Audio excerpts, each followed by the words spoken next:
같은 나라에 그 이제 1대 왕, 2대 왕을 지낸 두 사람이 있죠. 이스라엘 나라에 보면 한 사람은 사울 제1대 왕이었고, 그 다음에 제2대 왕은 다윗, 이새의 아들 다윗이었습니다. 근데 그 시작과 끝이 두 사람이 너무 대비가 됩니다. 이 사울은 이제 왕이 되기 직전까지만 해도 얼마나 순수한 사람인지 모릅니다. 또 거기에다가 겸손했습니다. 그래서 뭐 사무엘 선지자와 백성들이 당신이야말로 참 하나님이 준비해 놓으신 우리의 왕입니다. 왕이 되어 주십시오. 그렇게 찾아와서 강청을 하는데도 얘기합니다. 나는 왕감이 안 된다. 나 그런 자질이 없는 사람이다. 너무너무 나는 부족함이 많은 사람이다. 막 사양을 했어요. 그리고 똑같이 40년씩 이제 왕으로 통치하지 않습니까? 근데 뜻밖에도 이제 왕이 되고 40년을 통치하고 난 이후에는 사울은 진짜 아나무인이 됐어요. 뭐 하나님의 선지자도 없고 하나님도 없고 자기밖에 없어요. 그래서 하나님이 진노하시죠. 하나님의 영이 떠나고 악신이 임합니다. 그리고 완전히 사울과 그 아들들이 버림을 받습니다. 집안이 버림을 받습니다. 그게 끝나버립니다. 그런데 2대 왕이었던 다윗은 달랐습니다. 다윗은 왕으로 통치하는 중에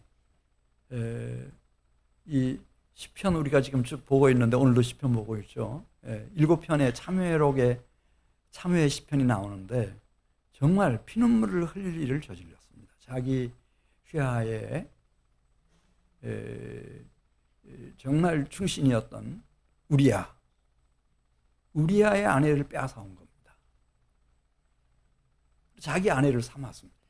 우리아는 감쪽같이 전쟁터에 내보내서 없애버렸습니다. 왜 죽었는지도 모릅니다. 사람들이.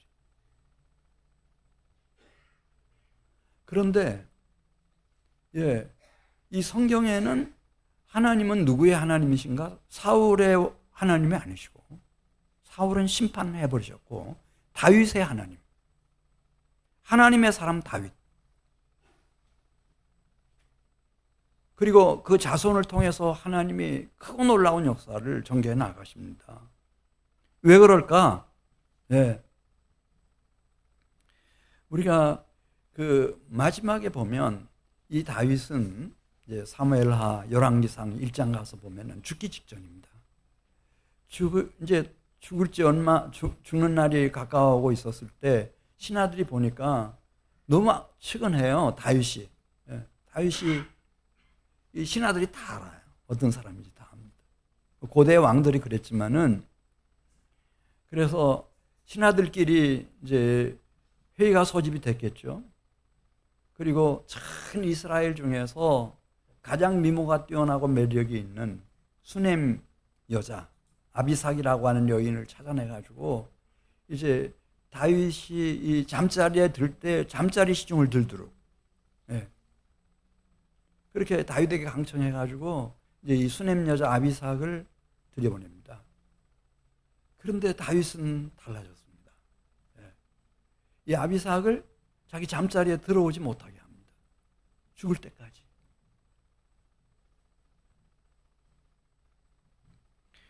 그 젊을 때의 그 습성을 완전히 깨끗하게 청산한 모습을 우리에게 성경이 소개하고 있는 것을 볼 수 있습니다. 또 아담 이후에 최초로 영생이라고 하는 것을 깊이 생각을 합니다. 시편 133편 다윗의 시편에 보면, 그래서 뭐 영생이라고 하는 게 100년 사는 거냐, 1000년 사는 거냐, 만년 사는 거냐, 오래오래 사는 거냐, 그거 아니다. 영생이라고 하는 것은 그 영생의 본질이 아름다운 주님 안에서의 거룩한 친교다. 그렇게 탁 정의를 내립니다. 그건 최초의 사람입니다. 이 영생의 그 순간이 얼마나 참 의미가 있고 깊이가 있고 얼마나 가치가 있고 축복된 순간인가 하는 것을 이제 시편 133편에서 보여주면서 이제 아담 이후에 최초로 영생에 대해서 이렇게 전해주는 그런 위대한 하나님의 사람이 되었습니다. 확실히 그렇습니다. 우리 주변에도 보면 이제 나이가 들어갈수록 자꾸만 노쇠하고 이 아름답지 못한 모습들을 자꾸만 보여주는 경우가 있습니다. 그런가 하면 어떤 분들은 70이 되든 80이 되든 계속해서 영적으로 성장하고 성숙해서 하나님 앞에 영광을 돌리고 그리스도의 편지가 되고 향기가 되는 사람이 있습니다. 무엇이 이런 차이를 만들어낼까? 오늘 시편 139편 마지막 24절에 있는 말씀 보면 다윗은 이미 성인이고 장년이고 벌써 유다에서 헤브론에서 왕이 되고 예루살렘에서 왕이 돼서 40년을 통치해 왔습니다. 그럼에도 불구하고 24절 말씀 보겠습니다. 여호와 하나님께 이렇게 기도합니다. 나를 영원한 길로 인도해 주십시오. 나를 영원한 길로 인도해 주십시오. 내가 지금 나이가 먹을 만큼 먹었습니다. 70이 다 됐습니다. 제가 이스라엘 나라에서 가장 존경받는 그리고 사랑받는 그런 최고의 지도자입니다. 내가 알아서 하겠습니다. 그렇게 하지 않고 여호와여 나를 영원한 길로 인도해 주십시오. 영원한 길로 인도해 주십시오. 다윗은 물론 젊을 때는 그렇게 막 자기의 충신 우리아를 감쪽같이 없애버리기도 하고 우리아의 아내를 막 자기가 이건 완전히 강탈하는 거죠. 자기 아내를 삼기도 하고 이렇게 했지만은 그렇지만은 그는 돌이키고 회개하면서 그걸 알았습니다. 이 영생이라고 하는 것이 있다고 하는 걸 알았습니다. 그리고 영생으로 들어가려면은 영원한 길로 걸어가야 된다고 하는 것도 압니다. 영원한 길로 걸어가야 영원한 생명 영생을 얻고 그리고 영원히 거룩한 영광의 나라 하나님의 나라가 있습니다. 영원한 나라입니다. 그 나라로 들어가려면은 오늘 24절에 있는 말씀을 보면은 나를 영원한 길로 인도해 주십시오. 나를 영원한 길로 인도해 주십시오. 나를 영원한 길로 인도해 주십시오. 이 간절한 기도, 이 부르짖음의 간구, 이게 있었습니다. 이것이 다윗을 그렇게 변화시켰습니다. 그리고 마침내 하나님의 사람 여호와의 종이 되게 만들었습니다. 오실 메시아의 표상이 되게 만들어 놓았습니다. 자, 이 다윗은 이제 하나님을 섬기는 동안에 진실하고 성실하게 하나님을 섬겨가는 동안에 물론 문제 많았지만은 놀라운 사실들을 발견합니다. 첫 번째는 나를 가장 잘 알고 있는 사람이 누굴까? 이것을 깨닫게 됩니다. 여러분, 나를 가장 잘 알고 있는 사람은 누굴까요? 저 유년 시절, 제 어린 유년 시절을 제일 잘하는 친구 저 생각해 봤어요.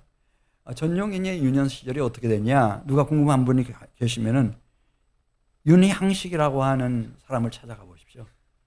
그러면 그 친구가 저에 대해서 다 얘기해 줄 겁니다. 제일 친했으니까요. 근데 이제 고학년이 되고 또 중학교에 들어갔을 때 청소년 시절에는 내가 누구였나? 그건 우리 담임 선생님이었던 중학교 때 김우환 선생님 한번 찾아가 보십시오. 그분이 어딘가에 살아 계신다면 저에 대해서 다 얘기해 주실 겁니다. 그러나 이분들이 아는 거는 내 그 초등학교 저학년 시절, 또 이분들이 아는 것은 제가 청소년 시절, 그때 잠깐 아시는 겁니다. 지금 어디에 살고 있는 줄도 모르고 이분들이 제가 뭐 하는 줄도 모릅니다. 근데 다윗은 오늘 시편 139편 1절에 있는 말씀 보면 진짜 나를 아는 분이 한 분 계신다. 아주 100% 확실하게 아시는 분, 내가 앉고 일어섬을 친히 보셨고 나의 생각을 밝히 다 읽고 계시고 내가 지금껏 걸어온 모든 길, 그 끝에서 내가 어떻게 밤이 되었을 때 누웠는지, 누워서 무슨 행동했는지 그 모든 행위 다 아시며 내 혀로 한 말 한마디도 빠뜨리지 않고 다 기억하고 계시는 분 한 분 계신다. 나를 아시는 분 진짜 한 분 계신다. 완전하게 아시는 분이 한 분 계신다. 다윗의 영혼은 이분을 찾아낸 거예요. 이분이 누구죠? 우리 1절부터 같이 읽습니다. 시작. 여호와여 주께서 나를 살펴보셨으므로 나를 아시나이다. 주께서 내가 앉고 일어섬을 아시고 멀리서도 나의 생각을 밝히 아시오며 나의 모든 길과 내가 눕는 것을 살펴보셨으므로 나의 모든 행위를 익히 아시오니 여호와여 내 혀의 말을 알지 못하시는 것이 하나도 없으시니이다. 여호와 하나님, 그분이 나를 100% 아주 확실하게 알고 계시는 유일한 분이다. 그걸 이제 다윗의 영혼이 깨닫는 거예요. 아, 이분 한 분이 계시네. 두 번째로, 내가 살아가는 동안 내 곁에 있어주는 사람이 누구죠? 아내, 남편. 또 내가 낳은 자녀들. 근데 이 아내도 항상 나와 함께 있는 건 아닙니다. 결혼하고 나서 나와 함께 있는 것이고 살아있는 동안에만 나와 함께 하는 겁니다. 자녀들도 마찬가지입니다. 출생한 이후에만 부모가 된 우리와 함께 있는 것이고 이제 결혼해서 우리 곁을 떠나기 전에까지만 우리와 같이 있는 거죠. 그러면은 나와 가장 가까이에서 나와 가장 깊은 관계 속에 있는 분 한 분이 있다는 것을 다윗은 발견했습니다. 오늘 5절 보겠습니다. 이분이 중요한 분입니다. 이분은 일평생을 아니 어쩌면 이제 영원토록 같이 나와 함께 가야 할 분이시기 때문에 그래요. 가족이 왜 중요해요? 가족은 친구들하고 또 달라요. 친구들은 좋을 때 좋고 나쁠 때 그냥 헤어지면 그만이에요. 가족은 그러지가 않잖아요. 어떻게 어머니를 바꿉니까? 아버지를 바꿉니까? 그냥 돌아가실 때까지 같이 가야 되니까. 가족 관계가 너무 중요하잖아요. 자, 그런데 이 관계보다 더 중요한 관계 5절 설명합니다. 같이 읽습니다. 주께서 나의 앞뒤를 둘러싸시고 내게 안수하셨나이다. 이 지식이 내게 너무 귀하니 높아서 내가 능히 미치지 못하리이다. 이 다윗이 전혀 느끼지 못하는 순간에도 이분은 내 앞뒤를 보호하기 위해서 둘러싸고 계셨어요. 그리고 다윗의 머리 위에 그분이 손을 얹고 안수하고 계셨어요. 항상 이 머리를 붙잡고 계셨어요. 이분이 누구실까? 여기 안수라고 하는 말이 나오는데 그 사무엘상 16장에 보면은 다윗이 살던 시대에 하나님의 선지자 사무엘이 있었고 사무엘이 기름불 병을 가지고 가서 이세 아들 다윗에게다가 이렇게 부었어요. 안수를 하고 부었어요. 그랬더니 다윗이 어떻게 됐죠? 여호와의 영에 그 순간부터 크게 감동을 받았어요. 결국 사람은 이 머리거든요. 이 머리에서 무슨 생각을 하느냐 이게 중요한데요. 여호와의 영이 임해버린 거예요. 그러니까 아버지 심부름 갔다가 골리앗이 저기 나타나가지고 막 이스라엘을 막 위협하죠. 이스라엘 군대를 막 조롱하는 거예요. 하나님을 욕되게 해요. 막 그러니까 여호와의 영이 이 머리 속에서부터 이세의 아들 다윗을 확 사로잡죠. 그래서 사로잡히니까 물맷돌 하나를 가지고 적장 골리앗의 미간을 뭐 투구 쓰고 있고 가본 입고 있으니까 방패 들고 있으니까 오대 틈이 없는데 미간을 명중시켜 가지고요 그 자리를 쓰러뜨리지 않습니까? 달려가서 골리앗의 칼을 뽑아가지고 목을 베버려요. 그래서 이 전세를 확 바꿔놔버려요. 이스라엘의 승리로. 어떻게 다윗이 그 생각을 하는 거예요. 내가 어떻게 이 헤브론에서 유다의 왕이 될 수 있었지? 예루살렘에서 전 이스라엘의 왕이 될 수 있었으며 내가 어떻게 하나님 앞에 서 있는 하나님의 종, 여호와의 종이 될 수 있었지? 그 생각하다 그걸 깨달은 거예요. 아, 하나님이 앞뒤에서 나를 호위해 주시고 내 머리에다가 하나님이 늘 무엇을 얹고 계셨어요? 하나님의 손을 얹고 계셨어요. 그 성령의 감동께 사로잡혀서 살아오다 보니 여기까지 온 거예요. 지금 추석 연휴잖아요. 이 연휴에 지금 하나님 앞에 나와서 이 주일 예배를 드린다고 하는 게 이게 보통 일이 아니에요. 하나님이 나를 앞뒤에서 에워싸시고 내 머리에 안수하시고 내 속에 자원하는 심령을 주셔서 이렇게 하나님 앞에 주일 성수하도록 하나님이 이끌어 주셨으니까 여기 있는 거죠. 물론 내가 결정하고 내가 걸어왔어요. 그러나 이것은 다윗은 그렇게 깨닫는 거예요. 하나님이 내 머리에다가 하나님의 손을 얹으시고 나를 안수해 주셨다. 그래서 내가 지금 여기 있는 거다. 이렇게 깨닫는 거예요. 이런 분이 어디에 있어요? 왜? 밤낮 주야로 하루 24시간 1년 365일 태어나면서부터 지금까지 내 곁에서 나를 지켜보호해 주시고 앞뒤에서 내 머리에다 손을 얹으시고 안수해 주셔서 내 저 속에 하나님의 영의 감동과 감화의 역사가 일어나도록 만들어주시는 이 놀라운 인도하심. 이걸 나와 함께 살아가는 가족의 보호에다가 비유할 수 있어요. 어디다가 비유할 수 있어요? 시편 139편 7절을 가서 보겠어요. 7절. 하나님은 그러면 언제까지 내 곁에 계시는가? 어디까지 내 곁에 계셔줄 것인가? 7절. 다윗은 자기 영혼으로 이걸 깨달은 거예요.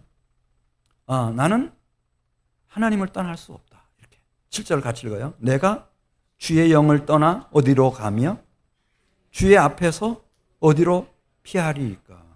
예. 이 주의 영을 내가 떠날 수가 없구나. 주님의 임재를 내가 벗어날 수가 없구나. 나는 하나님을 떠날지라도 하나님을 버릴지라도 하나님은 나를 포기하지 않으시니까. 나를 떠나지 않으시니까. 그거 다 보셨어요. 바세바하고 동침할 때 다 하나님 같이 계셨어요.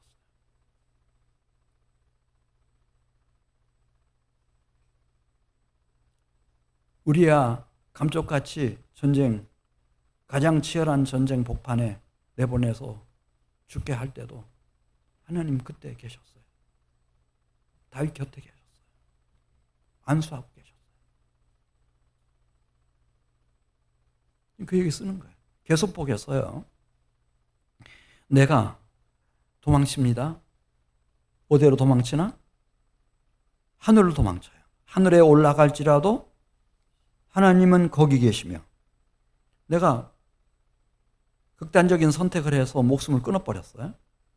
그래서 스올에 내 자리를 펴겠죠. 음부의 무덤에 묻히겠어요. 거기 하나님 계신다는 거예요. 9절 말씀 보겠어요. 내가 새벽 날개를 치며 멀리 사람이 하나도 살지 않는 무인도 동쪽 바다 끝에 가서 거주할지라도 거기서도 누구의 손이 나를 인도해요? 예. 주의 손이 나를 인도하시며 주의 오른손이 거기서 나를 붙드시리이다. 11절 말씀 보겠어요. 이번에는 반대 방향으로 도망쳐요. 내가 혹시 말하기를 이제 동쪽이 아니고 서쪽으로 가면 계속 어두움이 흑암이 반드시 나를 덮고 나를 두른 빛은 밤이 되리라 할지라도 주에게서는 흑암이 숨기지 못하며 밤이 낮과 같이 비추이나니 주에게는 흑암과 빛이 같음이니이다. 그 한밤중에도 그 칠흑 같은 흑암 속에서도 하나님의 눈은 나를 찾아내요. 사랑하기 때문에 나를 찾아내죠. 이걸 다윗의 영혼이 깨달은 거예요. 아, 하나님이 나와 함께 하신다. 그 하나님은 내 생애 속에 깊이 관여하신다. 어느 정도인가 내가 아무리 동쪽 끝으로 서쪽 끝으로 하늘로 땅속으로 도망친다 하더라도 하나님은 나를 포기하지 않으신다. 그래서 드디어 이 영적 사실을 다윗은 깨닫는 겁니다. 나는 하나님 손 안에 있구나. 이걸 하나님의 임재라고 말합니다. 하나님의 임재 안에 있구나. 이렇게 깨닫습니다. 사도행전 7장 가서 보면은 스데반이 이제 마지막 그 예수 그리스도의 복음을 전하는 그 생생한 현장이 나와요. 그때 하나님 살아계신다는 말을 합니다. 이사야 선지자의 예언을 인용하면서 주께서 이르시되 하늘은 나의 보좌요 땅은 나의 발등상이다고 말씀하셨고 그 하나님 살아계신다. 그러면서 말씀을 전하는 시간이었는데 순식간에 하늘이 확 열렸어요. 그리고 정말 그렇게 증언하고 있는 스데반에게 하나님의 영광의 보좌가 확 다가오는 거예요. 그 우편에 예수 그리스도가 계십니다. 근데 지금 마지막 증언하고 있는 그 하나님은 살아계신다. 이렇게 증언하고 있는 주님은 살아계신다. 그걸 증언하고 있는 이 스데반을 보기 위해서 스데반의 마지막 순교의 순간을 보기 위해서 주님이 앉아 계시지 않고 일어서서 내려다보고 계셨습니다. 그걸 스데반이 증언합니다. 사도행전 7장 55절 스데반이 성령이 충만하여 하늘을 우러러 주목하여 하나님의 영광과 및 예수께서 하나님 우편에 서신 것을 보고 말하되 보라 하늘이 열리고 인자가 하나님 우편에 서신 것을 보노라. 그러니까 그 유대인들이 감당할 수가 없는 거예요. 하나님이 없어야 되지. 있다 하더라도 하나님이 보지 않아야 되지. 볼 수 없어야 마음이 편한 거 아니에요? 그래서 신은 죽었다 이렇게 말하지 않습니까? 그런데 이 스데반이 지금 하늘이 열렸어요.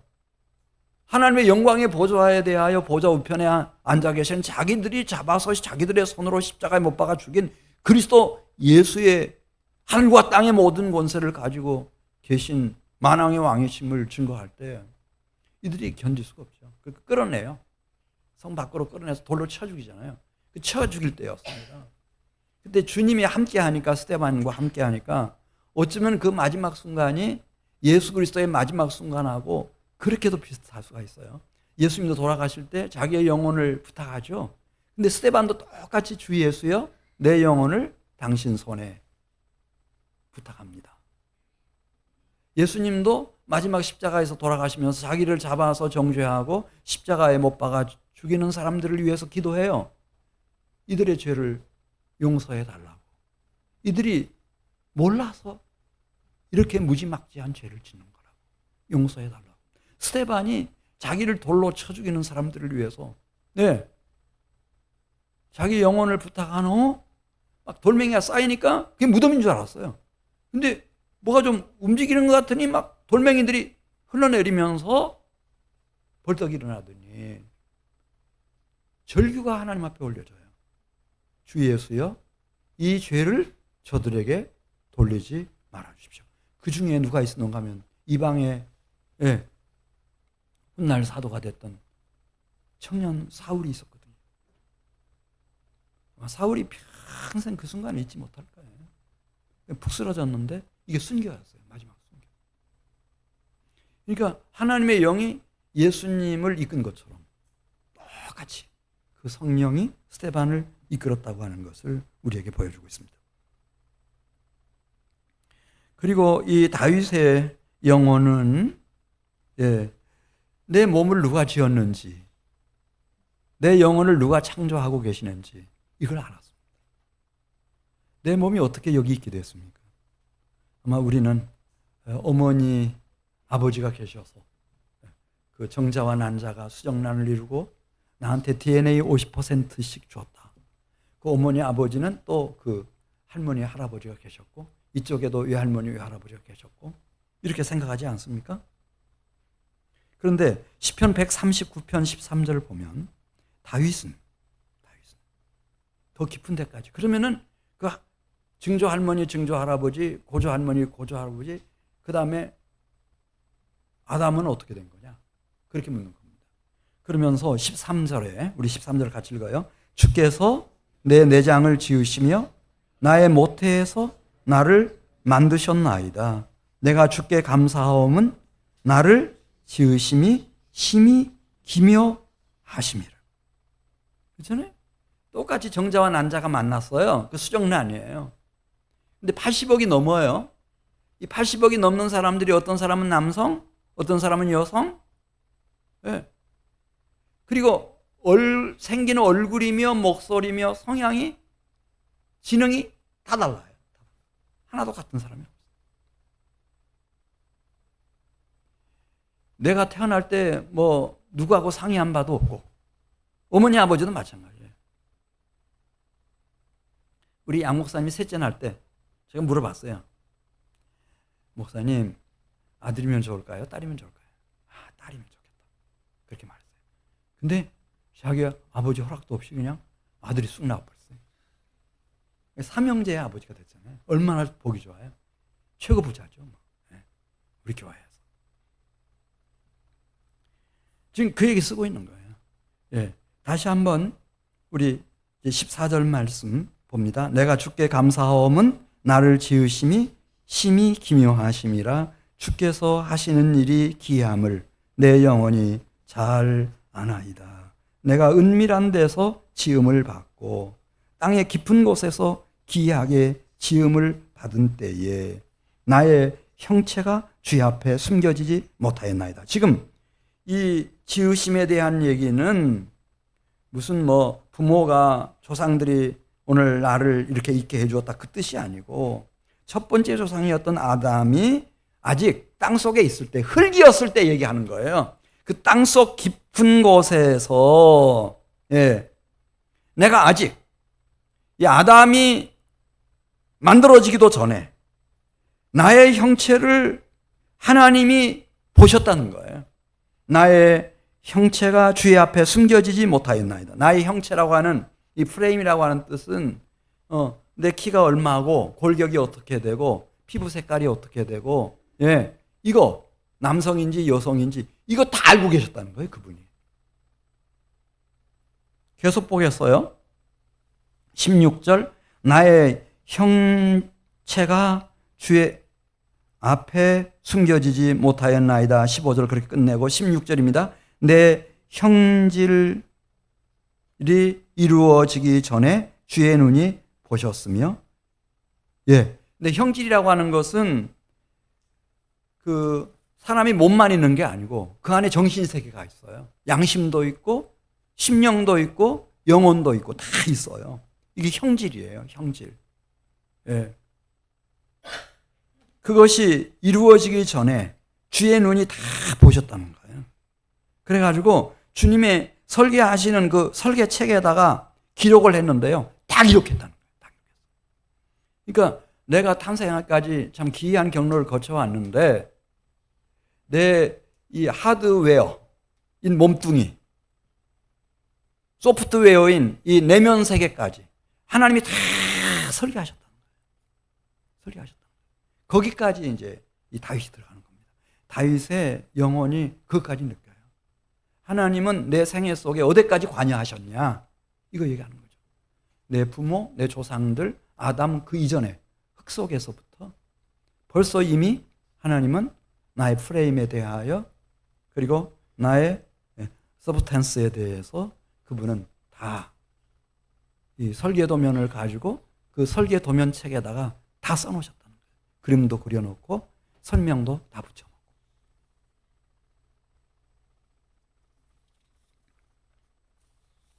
이 하나님이 나를 이 세상에 태어나게 하심으로써 그걸로 끝내버린 것이 아니고 시편 104편 30절 가서 보겠어요. 이분이 계속 창조한다는 거죠. 그러니까 다윗의 경우에는 그 영혼의 창조가 계속 이루어져서 지속적으로 성장하고 성숙한 케이스이고, 사울은 그렇지 않았어요. 그냥 왕 됨으로써 이제 됐다 이렇게 생각한 겁니다. 진정한 성장도 성숙도 다 멈춰버린 상태예요. 교만한 마음만 자라났죠. 예, 불신앙만 키운 겁니다. 자, 시편 104편 30절 말씀 보면, 그럼 하나님이 어떻게 해? 물론 내 몸뚱이는 나이가 들면 늙어가고 노쇠해 가지만은 나의 속사람인 영혼은 계속해서 성장하고 성숙해 갈까? 마지막 날, 마지막 순간까지 이 하나님의 놀랍고 신비한 창조의 역사가 내 안에 어떻게 이루어져 가는지 30절 설명합니다. 같이 읽습니다. 시작. 무엇을 보내요? 돈이 아니고 뭘 보낸다고요? 주의 영을 보내요. 그들을 창조하사 지면을 새롭게 하시나이다. 주의 영을 보내셔요. 그래서 내 머리 위에 다윗이 안수하고 있다고 하는 사실을 그가 증언하잖아요. 주의 영을 계속 보내시는 거죠. 보내셔서 내 속사람과 심령과 영혼을 새롭게 하셔요. 그러면은 이게 다 얼굴로 나타나고 육체의 건강으로 다 나타나고, 예, 또 내가 가장이 돼서 남편이 돼서 이끌어가는 우리 가정 안에서 다 꽃을 피우고 열매를 맺히고, 그래서 지면을 새롭게 한다 그러잖아요. 그런 교회가 여기 하나 있음으로써 이 지역사회 자체가 새로운 변화를 맞이하게 되는 겁니다. 시편 51편 10절에 보면 이 창조를 다윗은 이렇게 썼어요. 시편 51편 10절. 얼마나 풍성한 창조인지. 10절 같이 읽습니다. 하나님이여 내 속에다가 무슨 마음을 창조해달라고 했어요? 왕이 돼서 이 정적들도 뭐 이만저만이 아니었겠죠. 그래서 그들과 싸우다 보면 하나님을 잊어버릴 때도 있어요. 예배 빠뜨릴 때도 있어. 그렇게 살다 보니 마음이 더러워졌어요. 얼마나 지저분하고 막 시궁창처럼 변한 마음.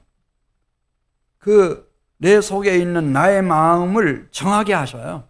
깨끗하게. 주의 영을 보내셔가지고 깨끗하게 만드셔. 내 마음을 깨끗하게 정한 마음으로 창조해내셔요. 그리고 내 안에 정직한 영을 새롭게 하소서. 이 정적들과 그 다음에 주변 나라들과 막 원래 이 군사작전이라고 하는 게 다 속임수거든요. 상대방을 계속 속여야 돼. 이게 전술 전략이에요. 네. 그렇게 막 속이고 죽이고 그렇게 살다 보니 영이 얼마나 이 사악해졌겠어요. 거짓된 영이 됐겠습니까? 그러니까 주께서 주의 영을 보내셔서 그 심령 속에 있는 영을 정직한 영으로 새롭게 만들어내시는 거죠. 나를 주 앞에서 쫓아내지 마시며 주의 성령을 내게서 거두지 마소서. 주의 구원의 즐거움을 내게 늘 회복시켜 주시고 자원하는 심령을 주사 나를 붙드소서. 자원해서 하나님을 생각하고 하나님 말씀을 묵상하고 하나님 앞에 찬송과 찬양을 드리고 하나님 앞에 시간을 정해놓고 기도하고 예배로 나아오고 하나님을 경배하고 자원하는 심령으로, 심지어 자원하는 심령까지, 이것은 내 자유의지다 이렇게 말하는 것까지 사실은 다 하나님이 창조하신 정한 마음이었고 정직한 영이었고 구원의 즐거움이었고 하나님의 인도하심이었다는 겁니다. 이 창조의 역사가 있어야 돼요.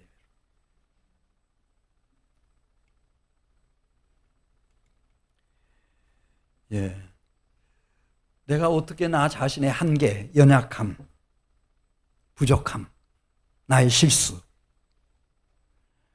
나의 허물과 죄악과 그 저주와 형벌과 사망과 악령과 귀신들과 사탄 마귀와 싸워서 이길 수 있어요? 그 마귀가 있는지 뭐 내 영혼이 있는지도 몰라요. 우리는 나이 많이 들어도 그렇고 공부 많이 해도 잘 몰라요. 근데 시편 104편 30절 말씀처럼 주의 영이 임하면 그 진리의 영은 우리에게 이 보배로운 아이디어와 분별력과 지혜와 전략들을 얼마나 풍성하게 공급하시는지. 여기 시편 139편 17절에 나오잖아요. 17절 같이 읽어요. 이거 필요해요, 여러분. 17절 같이 읽습니다. 하나님이여 주의 생각이 내게 어찌 그리 보배로우신지요? 그 수가 어찌 그리 많은지요? 내가 세려고 할지라도 그 수가 모래보다 많도소이다. 내가 깰 때에도 여전히 주와 함께 있나이다. 할렐루야. 네. 주님은 내가 죽는 순간에도 또 얼마나 시간이 흘러서 부활의 때에도 그 주님의 오늘 시간이 어떻게 될지 모르겠어요. 이거 같이 살펴볼 수 있는 시간이 있을지 없을지 모릅니다만은 연약함을 이기고 허물과 죄악을 이기고 저주와 형벌을 이기고 사망 권세를 이기고 사탄 마귀를 이기고 흑암의 모든 세력을 이기고 정말 강하고 영광스러운 신령한 몸으로 확 일으키시는데 그런 아이디어까지 이 전략까지 하나님이 다 가지고 계신 거예요. 다 가지고 계신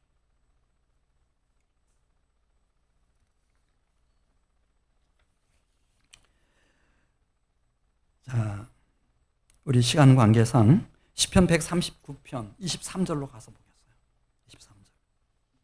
그래서 다윗은 이제 인생을 살 만큼 살고 나서도 고대에는 70살이면은 장수한 거예요. 우리 동네에서도 회갑 당하고 이런 분들이 그렇게 많지 않았어요. 70까지 이제 살고 이 세상에 와서 누릴 거 다 누리고 나서도 시편 139편 23절 하나님이여 나를 살펴주십시오. 그래서 하나님과 다윗의 영혼이 얼마나 막역한 사이가 됐는지 내 마음을 아시며 하나님은 꼭 제 마음을 아셔야 됩니다. 나를 살피셔서 제 마음을 아셔야 합니다. 그리고 나를 시험하셔서 내 뜻을 아셔야 합니다. 그래서 혹시 내 마음의 생각이나 내 뜻 가운데 무슨 악한 생각이나 악한 뜻이나 행위가 있다고 할 것 같으면 그거 잘라내 주셔야 됩니다. 수술하셔서 잘라내 주셔야 됩니다. 그리고 나를 영원한 길로 인도해 주셔야 됩니다. 이제 미혹받으면 안 됩니다. 시간 없습니다. 시간 없습니다. 우리에게 우리날 계수함을 가르치사 지혜의 마음을 달라고 기도하던 모세처럼 똑같은 심정이었을 거예요. 영원한 길로 가야 그 길만이 영생의 길입니다. 영원한 생명의 길입니다. 그 길만이 영원한 하나님의 나라로 가는 유일한 길입니다. 그러니 저를 영원한 길로 인도해 주십시오. 악인들의 진수성찬에 미혹되지 않게 해 주십시오. 저를 의인의 길로 인도해 주십시오.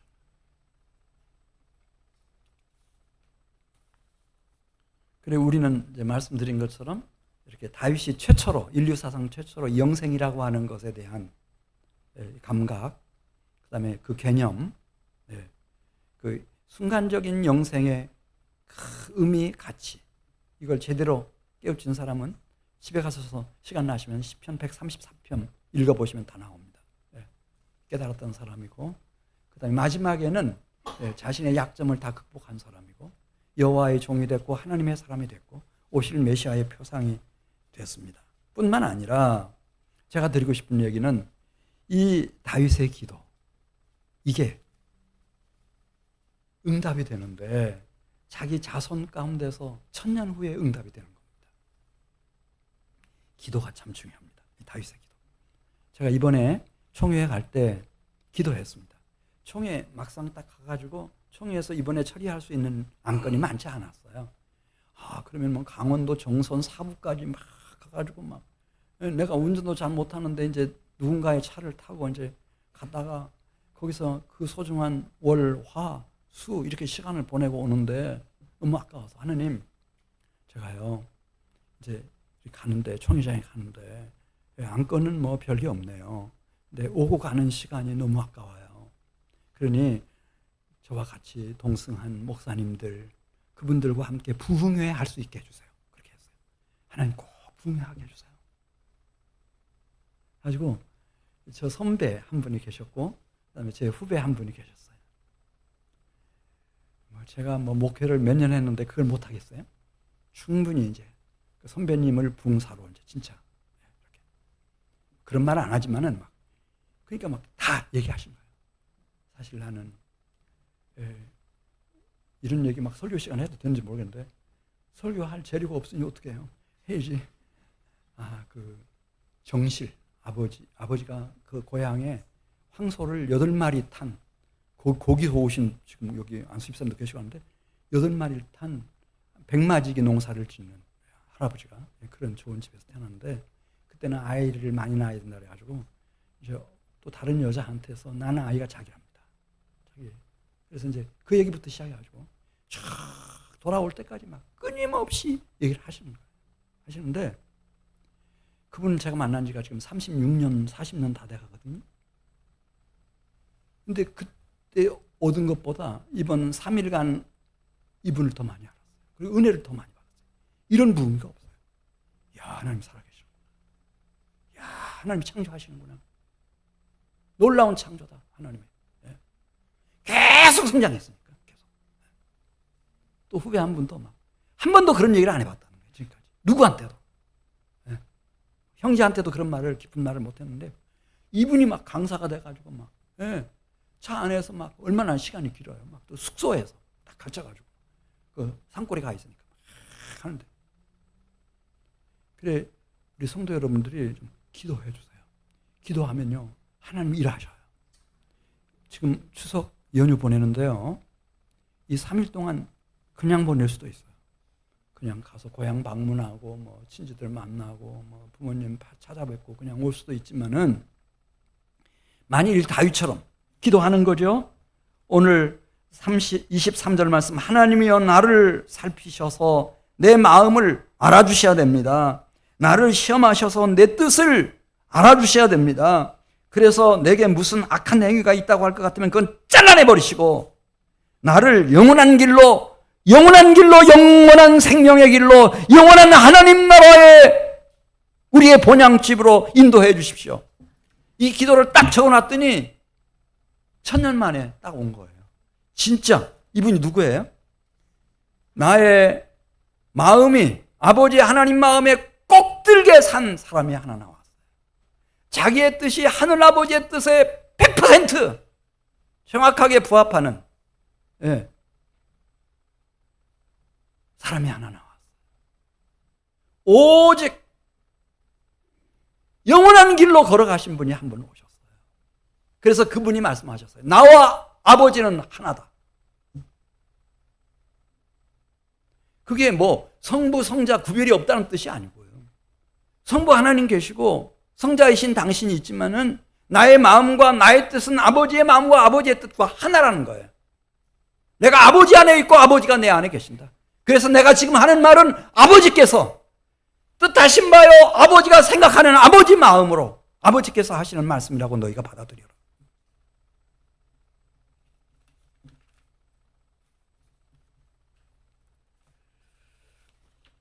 자, 요한일서 1장 1절 한번 가서 보겠어요.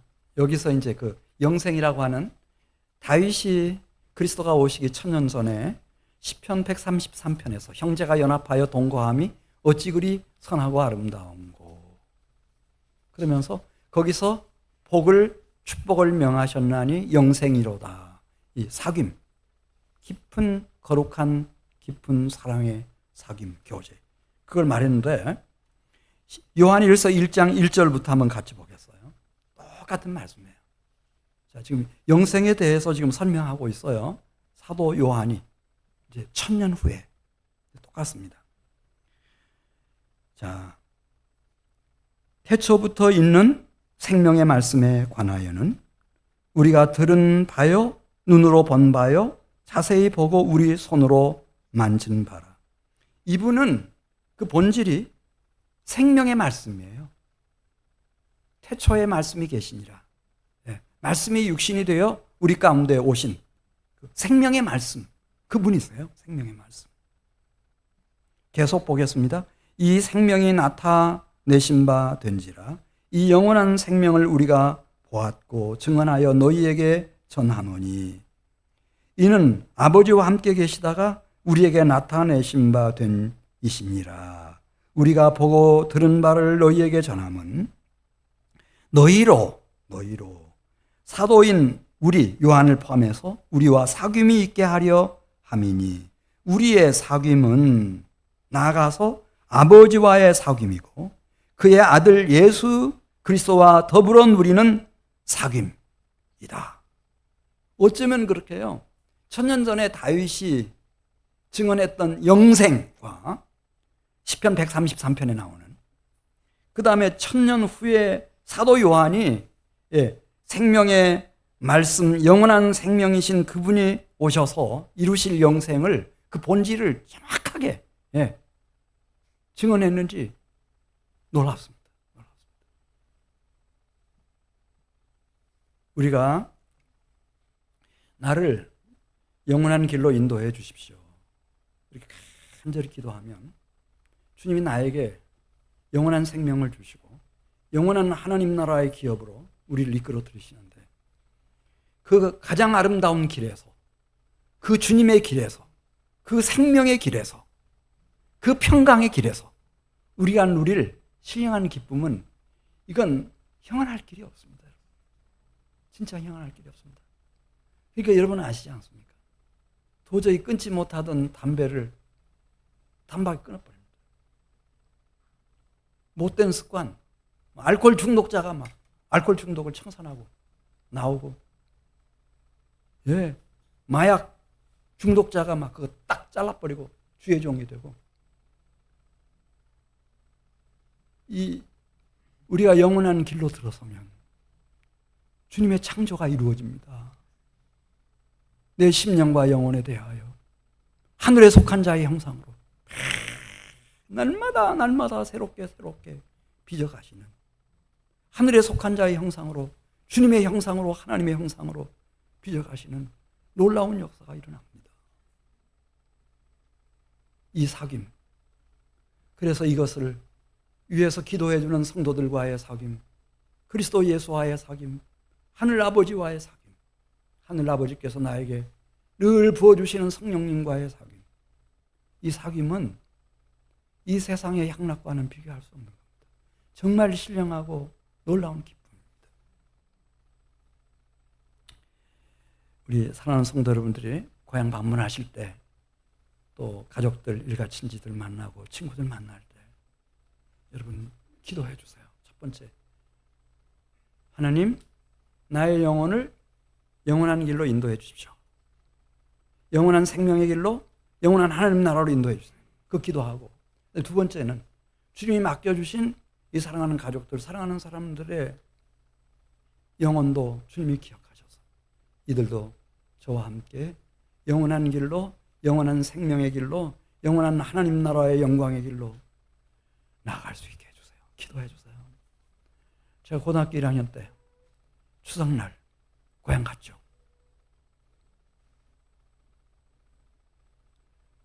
그때는 추석날 다 고향 와야 돼요. 안 오면 불효자식이야. 다 와요. 다 와. 그러면 제가 연락 다 보내요. 운이람 반이람 제 옆에 있는 동네에서부터 운장산 바로 밑에 있는 동네까지 다 보내가지고 우리 학교에서 만나자. 거기 학교 뒤에 그 소나무, 수백 년 된 소나무 이 숲이 있는데 우리 거기서 만나자. 왔어요. 뭣도 모르고 막 다 모인 거예요. 가보니까 여학생, 남학생 할 거 없이 다 모여 있어요. 제가 막 기도했으니까, 하나님, 내 친구들 다 영원한 길로 나아갈 수 있게 해주시고, 영원한 생명 얻게 해주시고, 영원한 하나님 나라의 기업, 그 기업을 가진 백성들이 되게 해주세요. 막 기도했습니다. 그러니까 뭐 다른 안부 물을 시간도 없어요. 제가 앞에 딱 나가가지고, 하나님 어떻게 하죠? 어떻게 하죠? 그러니까 하나님, 그래, 하고 싶은 얘기 해라, 그러시는 것 같아요. 그래가지고 그때 김중건 목사님이 그리스도 예수는 누구냐 하는 그 설교가 있었는데 막 그걸 다 외우죠. 그때는 뭐 고등학교 1학년 때니까 뭐든지 몇 번 이렇게 보고 듣고 하면 다 외워지잖아요. 그 긴 설교를 거기 다 했어요. 한 명도 안 도망갔어요. 거기에 한 아이가 머리 팍 숙이고 아주 기분 좋지 않다는 표정으로 있었는데 나중에 알았어요. 그 아이가 안수 집사가 된 거예요. 네. 여러분, 여러분들이 위해서 기도하면 하나님이 다 써주십니다. 고등학교 1학년짜리도 써주셨는데 왜 안 써주시겠어요? 다 써주시죠. 다 써주시죠. 그래서 결국은 돌아오게 만드십니다. 영원한 길로, 영원한 생명의 길로, 영원한 하나님 아버지의 나라에 도착하기까지 하나님의 은혜를 주시는 길로 내 부모 형제들을, 내 사랑하는 가족들을, 자녀와 자손들을 다 인도하십니다. 그래서 내 집과 내 가문이, 내 족속이 내가 이 세상을 떠나고 난 이후에라도 주의 백성들로 막 일어나는 모습 보고 싶지 않습니까, 여러분? 다 할 수 있습니다. 오늘 2부 예배 때도 한 분 오셨어요. 우리 이해랑 권사님이 아랫집 사는 사람이에요. 층간소음으로 막 서로 갈등했던 사이인데, 근데 그걸로 예수 믿는 사람이 한민교회 권사가 그걸로 끝나겠어요? 층간소음 했으니까 너 원수다 이렇게? 끝나지 않죠. 친구를 딱 만들어버려요. 그래가지고 오늘 여기 왔어. 2부 예배 때 왔는데 이분이 한 명 전도하고 가야 되겠다 이런 생각이 들었는지 저 울산에 있는 친구 또 데리고 왔어. 아주 저기 앉으셔가지고 예배 드리더라고. 할렐루야. 다 할 수 있어요. 다 할 수 있어요. 기도 안 하니까 못 하는 거지. 안 하는 거지. 안 하는 거지. 하나님 앞에 부탁해 보세요. 다 써주셔요. 다 써주셔요. 우리 같이 기도드리겠습니다.